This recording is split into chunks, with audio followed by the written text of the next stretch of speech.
Welcome back to the Ohio Computer-Based Assessment Tutorials.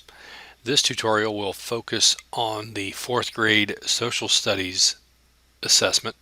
So we will navigate again to the portal page, which is ohio.portal.airast.org/OCBA, and then we're going to click Practice Test. We'll sign in as a guest. We will select fourth grade and yes, and then we will select which test we want to give. Just a little background information. The PBA is the performance-based assessment. That will be the assessment that will be given first of the two testing windows. So that will be the first test that students take approximately sometime in February, March. The end of year assessment here is given towards the end of the year in April and May. So those are what those two different tests involve. We're going to actually just look at the end of year because really this tutorial is just to show students, parents, and teachers what these different types of questions look like and how to navigate them. And they're very similar between the two. The difference really being that the PBA has some items that are hand scored, which means they have to be scored not by the computer or machine scored as they call it, because there's many extended response questions. The end of year is more machine scored or computer scored, where it is multiple choice, drag and drops, things that can be graded or scored by the computer very easily. The questions between the two in terms of format are very similar. So we're just going to spend our time looking at some of the questions on the end of year test so you can see what kind of questions are being asked on both assessments.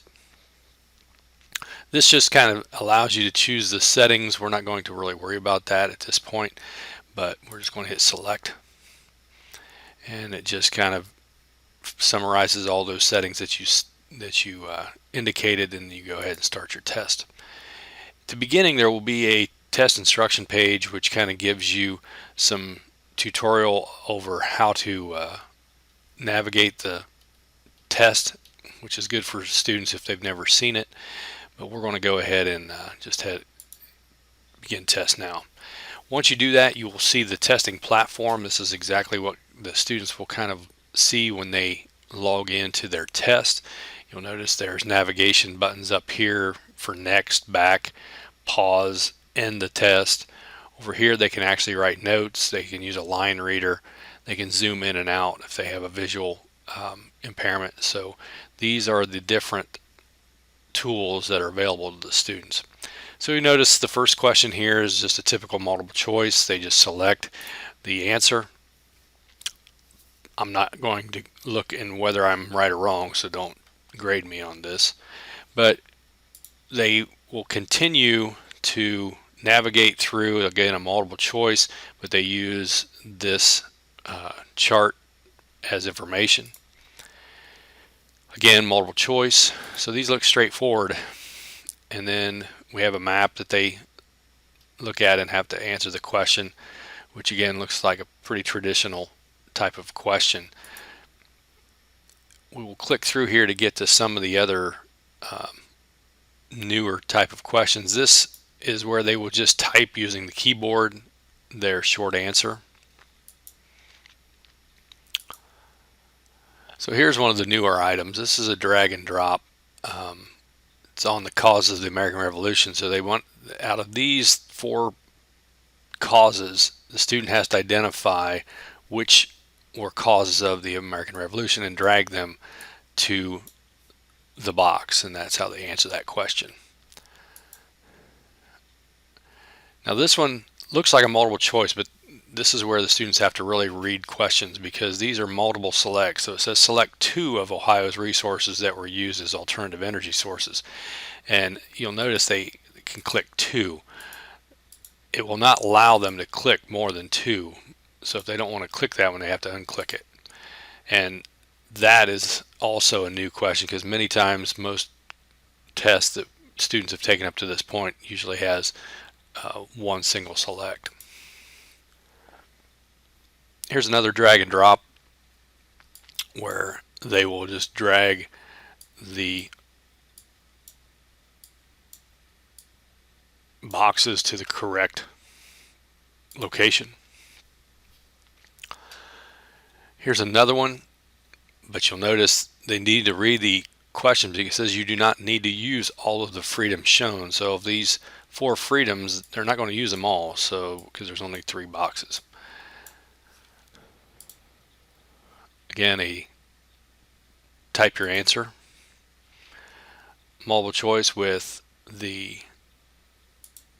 chart, another drag and drop. Here's another newer test item where they have to kind of categorize.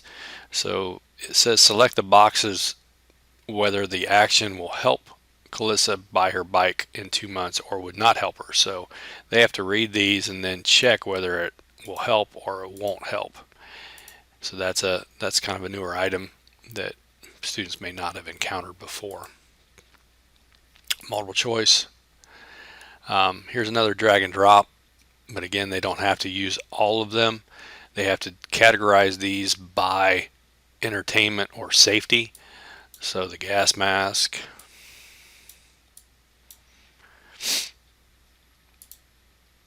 multiple choice. Here they just have to select. So they read this and they determine whether that is a primary source or a secondary source, and then they select it. Same way with passage 2. And that's really also a newer type of item. So we are at the end of the test, so we can end the test. If I want to end it, it says yes. And then it takes me back to this last page that shows me the ones I have not answered. And this allows students to kind of see which ones they have maybe skipped. And if they click the submit test, they can't go back. So this is one where the students really have to kind of be looking at what questions maybe they have skipped. The teacher also proctoring the exam should also make sure that students do not click the submit test before they have all the questions answered. So as you see, this is the new online social studies test for 4th grade. There are some newer types of items that students need to be familiar with. Hopefully this video tutorial has showed you or the students how they might have to navigate this new testing platform. We will be adding more tutorials for the other subject and grade levels, so be looking for those.